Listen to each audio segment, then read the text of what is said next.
মহাশিবরাত্রি একটি কিন্তু বিশেষ দিন, যে দিনে অনেক কিছুই কিন্তু গুরুত্বপূর্ণ দোষ খণ্ডন করা যায়।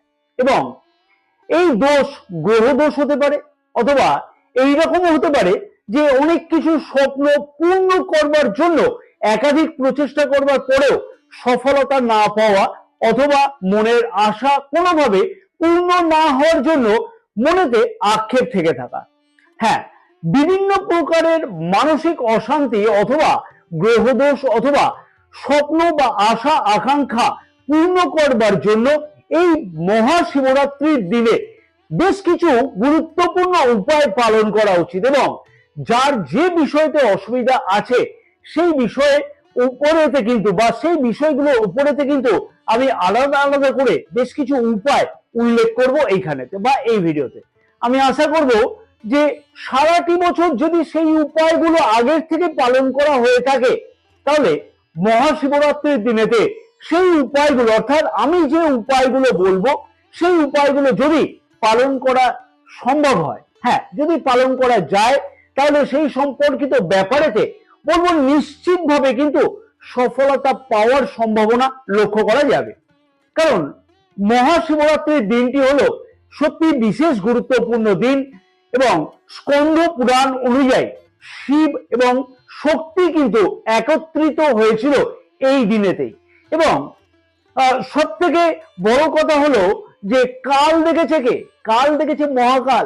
তাই মহাকালের কাছেই যদি আগামী দিনের সুখ সুবিধা বা গ্রহের দুষ্প্রভাব সম্পর্কিত ব্যাপারেতে আবেদন নিবেদন করে জীবনে সফলতা আসা যায় বা আসার সম্ভাবনার জন্য আর্জি করা যায়, তাহলে অসুবিধা কিসের আছে? দৃক সিদ্ধান্ত অনুযায়ী কিন্তু মহাশিবরাত্রি 15ই ফেব্রুয়ারি বিকাল 5টা 30 মিনিট থেকে শুরু হবে, এবং সোমবার অর্থাৎ 16ই ফেব্রুয়ারি বিকেল 5টা 34 মিনিট পর্যন্ত মহাশিবরাত্রি থাকছে।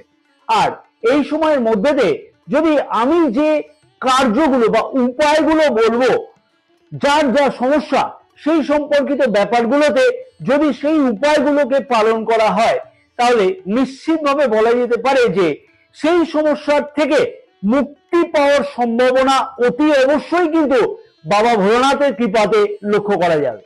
নমস্কার প্রিয় দর্শক বন্ধুগণ, আমি তান্ত্রিক জ্যোতিষী শ্রী পরাশর তোমাদের সকলকে জানাই সাদর অভ্যর্থনা অ্যাস্ট্রোলজার শ্রী পরাশর ইউটিউব চ্যানেলেতে। হ্যাঁ, আজকের এই ভিডিওটা কিন্তু বিশেষ গুরুত্বপূর্ণ, তাই অবশ্যই বলবো মন দিয়ে দেখবার জন্য, এবং ভোলানাথের আশীর্বাদেতে অবশ্যই নিজের যে গ্রহের দুষ্প্রভাব হোক বা মনের আশা আকাঙ্ক্ষা হোক, সব দিক থেকে ভালো ফল পেতে। যাদের অনেকদিন ধরে অনেক সমস্যা চলতেই থাকছে, রিপিটেডলি চলতেই থাকছে, সেই সমস্যার সমাধান হওয়ার জন্য কোন রকমের নামগন্ধ থাকছে না। যেমন উদাহরণ হিসেবে আমি দেবো যে একটা প্রপার্টি অনেকদিন ধরে বিক্রির প্রচেষ্টা করা হচ্ছে, কিন্তু কোনোভাবেই তার সমস্যা বা সেই সমস্যার সমাধান হচ্ছে না, অথবা চাকরির ইন্টারভিউ একাধিকবার দেওয়ার পরেও মনের আশা পূর্ণ হচ্ছে না।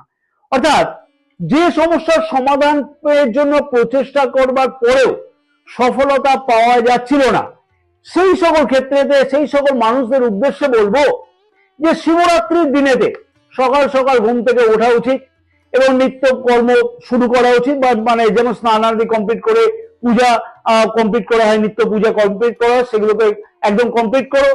এবং যখন ঠিক চতুর্দশী পড়বে, ঠিক সেই সময়তে অবশ্যই প্রতিষ্ঠিত কোনো শিব মন্দিরে গিয়ে সামান্য কালো তিল নাও, সামান্য কালো গোলমরিচ নাও গোটা কয়েক, শিবলিঙ্গ অর্পণ করো। তার আগে গঙ্গা জল দিয়ে শিবলিঙ্গকে অভিষেক করো। সাথে সাথে ওই জিনিসগুলোকে অর্পণ করার সাথে সাথে বলবো যে অবশ্যই যে কাজগুলো আটকে যাচ্ছে সেই কাজগুলোকে সাথে সাথে মন থেকে কিন্তু প্রভুর কাছে স্মরণ করতে হবে, জানাতে হবে যে আমার আর হাতে কিন্তু কিছু নাই, আমার চেষ্টাও কিন্তু বৃথা হচ্ছে, তুমি আমাকে পথ দেখাও, এবং না হওয়া কাজগুলো সম্পূর্ণ করবার জন্য তুমি আমাকে শক্তি যোগাও।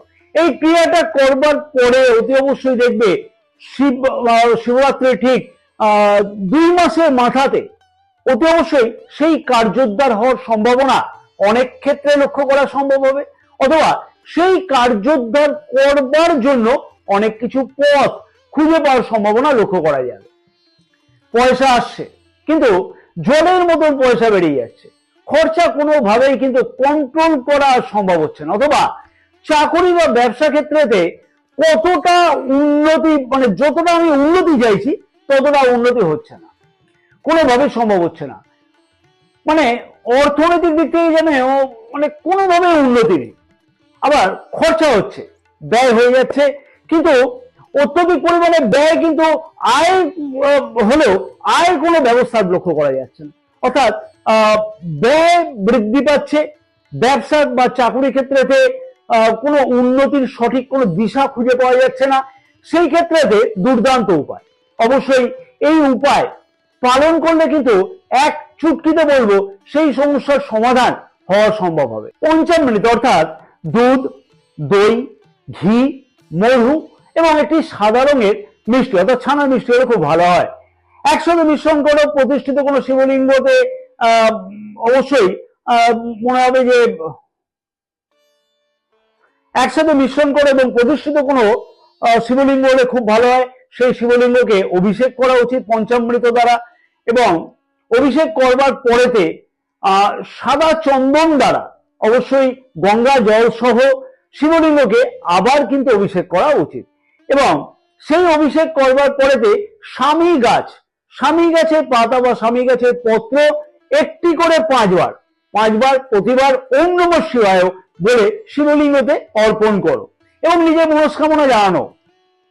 কিন্তু সেই পাতাগুলোকে মন্দিরেতে ছেড়ে আসলে হবে না, অর্থাৎ সেই স্বামী পত্রগুলো মন্দিরে ছেড়ে আসলে হবে না, সেই পাতাগুলো বাড়িতে এনে রোদ্দুরে শুকিয়ে তারপর একটি লাল কাপড়ের মধ্যে বেঁধে রেখে ধনস্থানেতে রাখতে হবে এবং প্রতিদিন ধূপ দীপ আরতি প্রতিদিন কিন্তু সেইখানেতে দেখাতে হবে। এবং প্রতি সোমবার দিন করে পঞ্চামৃত দ্বারা শিবলিঙ্গকে অভিষেক করে যেতে হবে, নিরন্তর করে যেতে হবে প্রতি সপ্তাহে প্রতি সোমবার দিন। অবশ্যই দেখবে যে খুব তাড়াতাড়ি করে নিজের মনস্কামনা পূর্ণ হতে লক্ষ্য করা সম্ভব হবে। প্রিয় দর্শক বন্ধুগণের কাছে আমার একটি ছোট্ট অনুরোধ থাকলো, যদি তোমাদের কাছে মনে হয় যে ভিডিওটি ভালো লাগছে এবং অনেক কিছু গুরুত্বপূর্ণ তথ্য তোমরা এই ভিডিও থেকে পাচ্ছ, তাহলে আমি আশা করবো ভিডিওটিতে অবশ্যই কিন্তু একটি লাইক করতে একদমই ভুলো না। ভিডিওটি অনেক বেশি পরিমাণে শেয়ার করবার জন্য তোমাদের সকলের কাছে আমার একান্তভাবে অনুরোধ থাকলো, এবং তাতে আরো অনেক প্রিয় দর্শক বন্ধুগণ জানতে পারবে যে আগামী এই মহাশিবরাত্রিতে কোন কোন বিষয়েতে নিজের মনস্কামনা কিভাবে পূর্ণ করা সম্ভব হয়। অবশ্যই আমাদের মনে করে কিন্তু ইউটিউব চ্যানেলটিকে সাবস্ক্রাইব করে রাখবার সাথে সাথে পাশে থাকা বেল আইকনটিকে প্রেস করে অল নোটিফিকেশনে কিন্তু সিলেক্ট করে রাখতে একদমই ভুলো না। এবং সাথে সাথে আবার একটা কথা আমি আবেদন বা নিবেদন করবো যে ফেসবুক পেজটাকেও কিন্তু ফলো করে রাখতে একদমই ভুলো না, কারণ আমাদের এই ফেসবুক পেজেতেও কিন্তু অনেক কিছু গুরুত্বপূর্ণ জ্যোতিষ বা তন্ত্র সম্পর্কিত ব্যাপারেতে কিন্তু বিভিন্ন ধরনের গুরুত্বপূর্ণ পোস্ট বা পরামর্শ কিন্তু দেওয়া থাকে। তাই অবশ্যই কিন্তু ফেসবুক পেজটাকে ফলো করে রাখবার জন্য অনুরোধ থাকবে। এবং ব্যক্তিগত কোনো পরামর্শ যদি গ্রহণ করতে হয় জ্যোতিষ বা তন্ত্র সম্পর্কিত ব্যাপারেতে, তাহলে হোয়াটসঅ্যাপের মারফতে তোমরা অ্যাপয়েন্টমেন্ট বুকিং করতে পারো। এবার আসা যাক যে ব্যবসাতে একাধিক বাধা অথবা কর্মক্ষেত্রের জায়গাতে মানসিক শান্তি কোনোভাবেই পাওয়া সম্ভব হচ্ছে না, বিভিন্ন বাধার সম্মুখীন হতে হচ্ছে বিভিন্ন কারণেতে। সেই ক্ষেত্রেতে দুর্দান্ত উপায় হচ্ছে শিবরাত্রির দিনেতে যে কোনো প্রতিষ্ঠিত মন্দিরে যেতে হবে, শিব মন্দিরে যেতে হবে, শিবলিঙ্গে একটি ধুতরা ফুল এবং একটি ধুতরা ফল এবং আকন্দ ফুল সহ শিবলিঙ্গতে অর্পণ করতে হবে। এবং সেই শিবলিঙ্গের সামনেতে কমপক্ষে 30 মিনিট মনোযোগ সহকারে, মানে সম্পূর্ণ মনোযোগ সহকারে, অন্য কোনো চিন্তা না করে, মনের মধ্যে কোন রকমের চিন্তা রাখলে কিন্তু হবে না, বারবার করে বলবো, কিন্তু একভাবে মানে এক মনেতে জপ করে যেতে হবে, ওম নমঃ শিবায় জপ করে যেতে হবে। কোনো ধরনের কোনো কিন্তু বাধ্যবাধকতা নেই যে এত হাজার বার জপ করতে হবে, এত লাখ বার জপ করতে হবে, এটার কোনো বাধ্যবাধকতা নেই। শুধুমাত্র 30 মিনিট ধরে এই কাজটা একভাবে করে যাওয়া উচিত। এই উপায়, এত দুর্দান্ত উপায় আমি বলে বোঝাতে হয়তো পারবো না তোমাদেরকে, যে আমার অনেক ক্লায়েন্টকেও কিন্তু এইরকম ধরনের পরামর্শ, গুরুত্বপূর্ণ পরামর্শ দিয়েছিলাম এবং তারা কিন্তু অনেক উপকার পেয়েছে। এই পরীক্ষিত উপায় যদি পালন করা যায় তাহলে খুব তাড়াতাড়ি কিন্তু অবশ্যই দেখবে চাকরি অথবা কর্মক্ষেত্রে অথবা ব্যবসা ক্ষেত্রের জায়গাতে অসুবিধার যে প্রবল কারণগুলো লক্ষ্য করা যাচ্ছে তার থেকে কিন্তু মুক্তি পেতে 100% পর্যন্ত কিন্তু হওয়া সম্ভব হবে, মুক্তি পাওয়া অবশ্যই কিন্তু সম্ভব হবে। বাড়িতে অথবা ব্যবসাতে মনে হচ্ছে প্রচুর নেগেটিভ এনার্জি আছে, মনের মধ্যে একটা চঞ্চলতা, মা লক্ষ্মীর বসবাস যেন কোনোভাবে হচ্ছে না, এরকম অনেক ক্ষেত্রে কিন্তু মনে হয় ব্যবসাতে বা বাড়িতে এরকম ধরনের একটা মনে হচ্ছে মা লক্ষ্মী বসবাস হচ্ছে না, অলক্ষ্মী বসবাস হচ্ছে। অর্থাৎ অর্থের আগমন হওয়ার পরেও অর্থ কোনোভাবে বাড়িতে একদমই টিকছে না। তাহলে এই বিশেষ উপায় সেই সকল প্রিয় দর্শক বন্ধুগণের জন্য অবশ্যই বলবো শিবরাত্রির দিনেতে সেই বিশেষ উপায় কিন্তু বা এই বিশেষ উপায় কিন্তু পালন করা উচিত। সেটা হচ্ছে বাড়ির কাছাকাছি কোনো শিব মন্দিরে গিয়ে একটি ধুতরা ফল নিয়ে যেতে হবে যাওয়ার সময়তে এবং শিবলিঙ্গতে অর্পণ করে দিতে হবে। সেই ফলটিকে সামনে রাখতে হবে, শিবলিঙ্গের সামনে, মানে শিবলিঙ্গে চরণ অবস্থায় রাখতে হবে এবং শিবলিঙ্গের উপরে রেখে নিরন্তর কিন্তু মিনিমাম 30 মিনিট ওম নমঃ শিবায় জপ করে যেতে হবে এবং জপ শেষে অন্তত পক্ষে 30 মিনিট পরে সেই ধুতরা ফলটিকে ভোলানাথের কাছ থেকে আদেশ নিতে হবে যে ভোলাশঙ্কর তোমার কাছ থেকে এই ফলটি আমি নিয়ে যাচ্ছি, এইরকম ভাবে মন থেকে প্রার্থনা করে সেই ফলটি বাড়িতে নিয়ে চলে আসো। আর সেই ফলটি একটি লাল কাপড়েতে বেঁধে রোদ্দুরে তার আগে কিন্তু শুকিয়ে নেবে অবশ্যই, এবং খুব ভালোভাবে বেঁধে অবশ্যই দেখবে নিজের অর্থস্থান মানে তিজোরি বা যেখানে ভল্ট টাকা পয়সা রাখা হয় সেইখানেতে রেখে দাও। প্রতিদিন ধূপ ধুনো দ্বীপ ইত্যাদি দিয়ে আরতি করো। বাড়িতে অথবা ব্যবসাতে যে অর্থনৈতিক অসুবিধাগুলো চলতে লক্ষ্য করা যাচ্ছিল, মা লক্ষ্মীর আশীর্বাদ পাওয়া যাচ্ছিল না, বাড়িতে বা ব্যবসাতে লক্ষ্মীর আগমন কিন্তু আবার হতে লক্ষ্য করা যাবে, মা লক্ষ্মীর আশীর্বাদ কিন্তু আবার পেতে লক্ষ্য করা সম্ভব হবে। এবং এই ক্রিয়া করবার পরে দেখতে পাবে তুমি মোটামুটি 2 থেকে 2.5 মাসের মধ্যে বাড়িতে কিন্তু সমস্ত নেগেটিভ এনার্জি গুলো থেকে অটোমেটিক্যালি দূরে চলে গেছে, মা লক্ষ্মীর আগমন হবে, ধনধান্যে সব দিক ভরে যাবে, অর্থনৈতিক দিক থেকে চিন্তার অবসান কিন্তু ঘটতে লক্ষ্য করা যাবে এবং যে অলক্ষ্মীর একটা যে অসুবিধা লক্ষ্য করা যাচ্ছিল সেই অলক্ষ্মীও কিন্তু বিদায় হবে। অবশ্যই এই উপায়টিকে পালন করতে হবে মন দিয়ে। পরিবারের কারো স্বাস্থ্য সম্পর্কিত ব্যাপারেতে অত্যধিক চিন্তা হচ্ছে বা নিজের অ্যাংজাইটি বৃদ্ধি পাচ্ছে অথবা কারোর সাথে সম্পর্কের কোনো মানে হঠাৎ করে অবনতি হয়ে গেছে, তাহলে এই উপায় পালন করতে হবে সেই সকল মানুষদের জন্য যাদের এইরকম সমস্যা হচ্ছে। 28খানা পরিষ্কার বেলপাতা নিতে হবে শিবরাত্রির দিনে এবং প্রতিটা বেলপাতা এক একটি করে দেওয়ার সময়তে ওম নমঃ শিবায় মন্ত্রটি বলে শিবলিঙ্গকে সেই বেলপাতা অর্পণ করো। অবশ্যই এই বিশেষ উপায়ের দ্বারা পরিবারের কারোর স্বাস্থ্য সম্পর্কিত ব্যাপারেতে যদি সমস্যা হয় অথবা নিজের চিন্তা বা অ্যাংজাইটি বৃদ্ধি হয় তাহলে কিন্তু কন্ট্রোল হবে। তাহলে এই বিশেষ উপায়ের দ্বারা তার থেকে কিন্তু মুক্তি পাওয়ার সম্ভাবনা অতি অবশ্যই কিন্তু লক্ষ্য করা সম্ভব হবে। তাই অবশ্যই বলবো এই উপায়টিকে পালন করতে। যাদের এই ধরনের সমস্যা চলছে, বিবাহে বাধা, বিবাহে কথাবার্তা আগে এগোনোর পরেও কোনোভাবে সেটা মানে সম্পূর্ণতে লক্ষ্য করা যাচ্ছিল না, অথবা বিবাহিতদের বিবাহিত জীবনে একাধিক বাধা চলছে, ছোটখাটো ব্যাপারেতে মনোমালিন্যতা অশান্তি চলছে, তাহলে একটা দুর্দান্ত উপায় আমি এখানে শেয়ার করছি বিবাহযোগ্য অবিবাহিতদের ক্ষেত্রে এবং বিবাহিতদের কিন্তু এই উপায় সঠিকভাবে পালন করলে মহাশিবরাত্রির দিনেতে তাহলে আমি নিশ্চিতভাবে বলতে পারি যে শিবরাত্রি থেকে 4 মাস ম্যাক্সিমাম এবং সর্বাধিক 6 মাসের মধ্যে এই সমস্যা থেকে অতি অবশ্যই কিন্তু মুক্তি পাওয়ার সম্ভাবনা লক্ষ্য করা যাবে। শিবরাত্রির দিনেতে গঙ্গা জল দ্বারা শিবলিঙ্গকে প্রথমে অভিষেক করতে হবে। 11টি স্বামী পাতা বা স্বামী পত্র, স্বামী গাছের পাতা কিন্তু মনে রাখতে হবে, স্বামী পত্র এক একটি পাতা এক একবার দেওয়ার সময়তে শিবলিঙ্গের উপরেতে ওম নমঃ শিবায় মুখে বলতে হবে। এইরকম করে 11 বার করতে হবে এবং সবার শেষে মা পার্বতীকে সিন্দুর অর্পণ করতে হবে এবং নিজের মনস্কামনা জানাতে হবে। অবশ্যই দেখবে ভোলা শঙ্করের কাছ থেকে মন দিয়ে যদি প্রার্থনা জানানো যায় তাহলে সেই সমস্যার সমাধান কিন্তু নিশ্চিতভাবে হওয়া সম্ভব হবে। হ্যাঁ, কারণ এই দিনতেই কিন্তু শিব এবং পার্বতী মহামিলন হয়েছিল বা শক্তির সাথে মিলনের হওয়া পরেতে এইরকম ধরনের কিন্তু মনস্কামনা পূর্ণ হয়। ঋণ ক্রমশ বেড়ে যাচ্ছে অথবা একটা ঋণ পরিশোধ করবার জন্য অন্য আরেকটা ঋণ নিতে হচ্ছে। ঋণ সমস্যার সমাধান কোনোভাবেই কিন্তু হওয়া সম্ভব হচ্ছে না, সেটা ব্যাংক থেকে হোক বা ক্রেডিট কার্ডের দিক থেকে হোক, ঋণের সমস্যা মিটছে না। কারণ কি? কারণ দেখে যে জন্মকুণ্ডলিতে যখন দ্বিতীয় ভাব এবং ষষ্ঠ ভাব বেশি পরিমাণে নেগেটিভ এনার্জি থাকে, তো বা নেগেটিভ এনার্জি দ্বারা প্রভাবিত থাকে, তখন কিন্তু এইরকম সমস্যা বেশিভাবে লক্ষ্য করা যায়।